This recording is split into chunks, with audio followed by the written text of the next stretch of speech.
नमस्ते दोस्तों, आप सभी का स्वागत करती हूं अपने YouTube चैनल नीलू रावत ब्लॉग्स पे।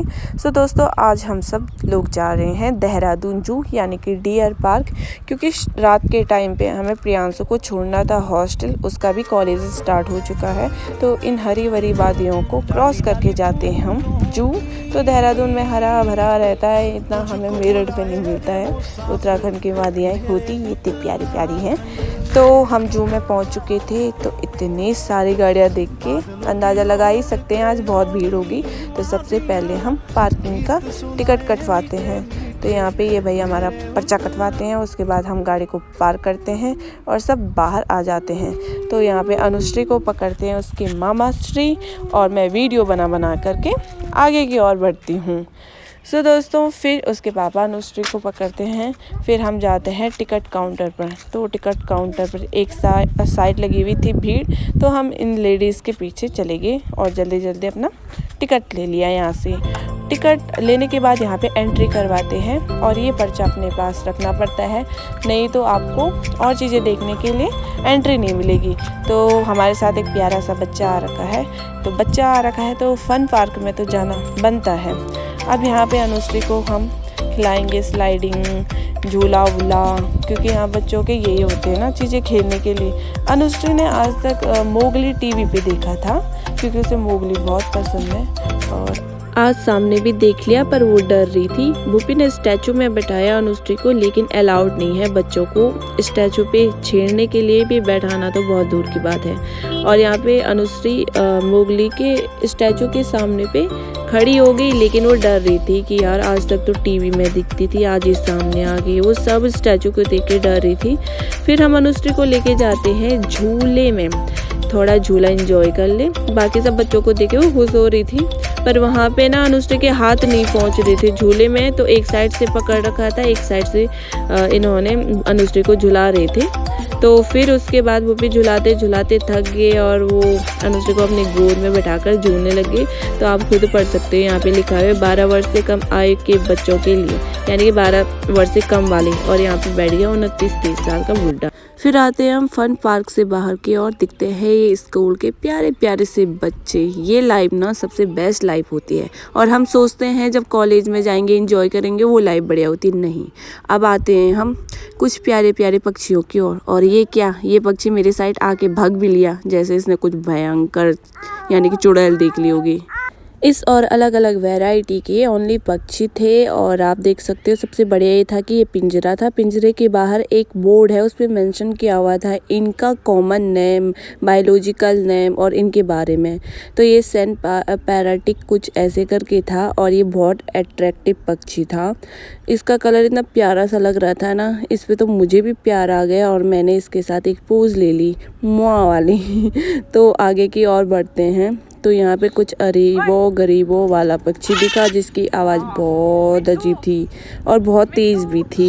इसकी इतनी लंबी पूँछ थी, और ये इसका जो कलर था वो भी बहुत प्यारा सा था। ये ऐसे पक्षी हमने पहली बार ही देखे होंगे, हमें तो कुछ ही पता है जो कॉमन है, जो हमें दिखाई देते हैं। तो ये तो हमें लग रहा था तोता है, लेकिन वो तोता नहीं था। फिर दिखे ये प्यारे से 2 जोड़े में कपल वाले पक्षी, तो इनको कहते हैं लव बर्ड। और मुझे लगता था कि एक लड़का लड़की जब बॉयफ्रेंड गर्लफ्रेंड होते हैं उनको ही लव बर्ड कहते हैं, नहीं, ये होते हैं लव बर्ड। और इन्हें क्यों लव बर्ड कहते हैं ये भी पता चल गया। दिख रहा होगा आपको, एक जोड़े में एक दूसरे में घुसे हुए, इन्हें कोई मतलब नहीं है दुनिया वालों से। अब जा रहे थे हम दूसरी डायरेक्शन में, और यहाँ पे दिखा खुले आसमान में एक प्यारा सा पक्षी जिसका नाम है मोर। वो तो सबको पता है, और ये मजे से चोरी चुपके से भाग रहा था, जैसे इसे पिंजरे में कैद करके छूट गया होगा, और अब वो वहाँ नहीं जाना चाहता होगा। तो हम लोग अब जाते हैं कुछ और देखने के लिए, और यहाँ पे जल्दी जल्दी दौड़ते भीड़ ना पड़ जाए, इसलिए हम फटाफट जा रहे थे। इस और हमें जाना था, और यहाँ पे 2 स्टैचू आपका इंतज़ार और स्वागत करते हैं, और ये कुछ सीढ़ियाँ जिनको देख के आपको चक्कर भी आ सकता है, लेकिन आपको आराम से जाना है। अब दिखता है हमें शुतुरमुर्ग, इसके पाँव को देख रही थी मैं, क्योंकि मैंने इसे फर्स्ट टाइम देखा था सामने पे। तो इसके पाँव को निहार रही थी मैं, ऐसे लग रहे थे जैसे गाय का बछड़ा नहीं होता वैसे पाँव, कोई इनके पाँव के नीचे आ जाए तो उसका तो आटा घुस जाएगा। तो यहाँ पे मैं सोच रही ये भी शुतुरमुर्ग है वाइट वाला, लेकिन जी जब ये दौड़ा तो मुझे लगा ये शुतुरमुर्ग नहीं ये मुर्गा है, और इन दोनों के मुंह में पानी आने लग गया। उसका लेग पीस देख के इतना मोटा मुर्गा।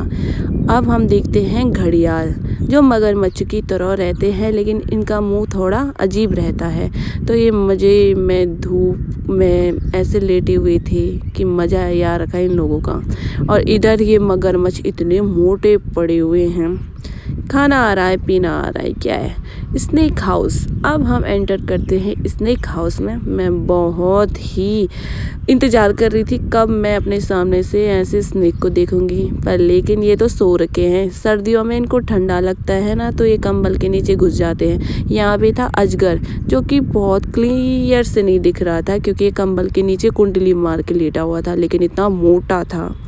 बड़ी मुश्किल से हमें दिखा एक सांप, जो कि ऐसे थी उसकी स्किन काले काले धब्बे वाले, और ये इस तरीके से जा रहा था। इनके आजकल ना ठंडा लगता है तो ये कंबलों के नीचे सोई रहते हैं, और जहाँ पे इन्हें गर्मी लगती है वहाँ पे रहते हैं। अब दिखा हमें ये येलो पाइथन। तो ये पहला ऐसा स्नेक देखा जो हमें पानी में दिखा। बाकियों को सबको ठंडा लग रहा था, कोई कंबल में घुसा पड़ा था, कोई कहीं, और ये पानी में था। सो दोस्तों इस स्नेक का नाम था वाइन स्नेक, और ये इतना पतला था, ऐसा लग रहा था ना इसका आधा बॉडी पार्ट हवा में लटक रहा होगा, और डर भी लग रहा था कहीं किसी छेद से बाहर ना आ जाए क्योंकि इतना पतला था। और मैंने आपको पहले भी बोला था, आप कभी भी जो टिकट होता है ना वो किसी जिम्मेदार इंसान के पास दिया करिए, जैसे कि मैं जिम्मेदार थी, मेरे पास था ना टिकट इसलिए। तो अब हम देखते हैं रंग बिरंगी मछलियों को। तो यहाँ पे अनुश्री इनको देख करके अभी खुश हो रही थी, इतनी प्यारी प्यारी मछलियाँ पानी में जो देख रही थी। फिर दिखे ये प्यारे से कछुए, इनको देख करके अनुश्री तो रोने लग गई क्योंकि उसे बहुत डर लग गया था कि ये क्या चीज़ है और ये मुझे ऐसे क्यों देख रहा है, कहीं ये शीशा फोड़ के मेरे गले में न लिपट जाए। मैं उसे बता रही थी डरते नहीं बेटे, ये तो इतना क्यूट सा है, और सच में इतना क्यूट सा है। ये ऐसे देख रहा था ना हमें, और तब एक छोटी सी प्यारी बच्ची आती है वो भी खेलने लगती है। तो यहाँ पे देखो सारे कछुए हमारे साथ खेलने के लिए ही आ गए, इतने प्यारे प्यारे बच्चे कछुए थे ना। फिर आते हम अंदर की ओर और हमें दिखती हैं ये प्यारी प्यारी मछलियाँ जो हमारे साथ बात करना चाहती थी, लेकिन हमारे पास वक्त कम था क्योंकि हमें प्रियांशु को भी छोड़ना था हॉस्टल। तो वहाँ जाने के लिए हमें बहुत टाइम लगता है क्योंकि देहरादून का ये ट्रैफिक कभी ख़त्म ही नहीं होता है। 20 किलोमीटर का रास्ता ऐसे लगता है जैसे 60 किलोमीटर। तो इतनी प्यारी प्यारी मछलियाँ देखने के बाद ये मटके वाली मछली देखी, ऐसे लग रहा था इसने सर में मटका या घड़ा कुछ भी बोलो वो रखा होगा, पर ऐसा नहीं था, वो थी ऐसी। लगभग हमने सभी प्रकार की मछलियाँ देख ली थी, छोटे से छोटी, बड़ी से बड़ी, शार्क भी देख ली थी। और यहाँ पे अनुश्री का डर भी लगभग ख़त्म हो चुका था, अब वो भी इंजॉय करने लगी थी। तो हम यहाँ का पूरा देख करके बाहर की ओर आते हैं और यहाँ पे दिखते हैं इतने प्यारे प्यारे कटिंग पौधे की हो रखी जो कि इस गार्डन में 4 चांद लगा रहा था। तो अब हम जाते हैं कैक्टस गार्डन में। तो यहाँ पे डिफरेंट वैरायटी की कैक्टस लगी हुई है और आप इसमें बैठ करके यहाँ का लुत्फ उठा सकते हैं। तो अब हम अपने आखिरी पड़ाव में पहुँच चुके हैं और ये बस इस जू का आखिरी पड़ाव था। यहाँ पे कोई ढोलक बजा रहा, कोई भोंपू बजा रहा, कोई नाच रहा है। ये स्टैचू बहुत ही प्यारा था, हमने यहाँ पे फ़ोटो भी ली। तो दोस्तों वीडियो को ज़्यादा बड़ा ना बना करके यहीं पे इन करती हूँ और मैं यही कहूँगी, अगर आप लोगों को मेरी वीडियो पसंद आती है तो मेरे चैनल को सब्सक्राइब कीजिए, वीडियो पे लाइक कीजिए, शेयर कीजिए, कमेंट करके बताइए आपको कैसे लगा आज का ब्लॉग। तब तक के लिए टाटा बाय बाय।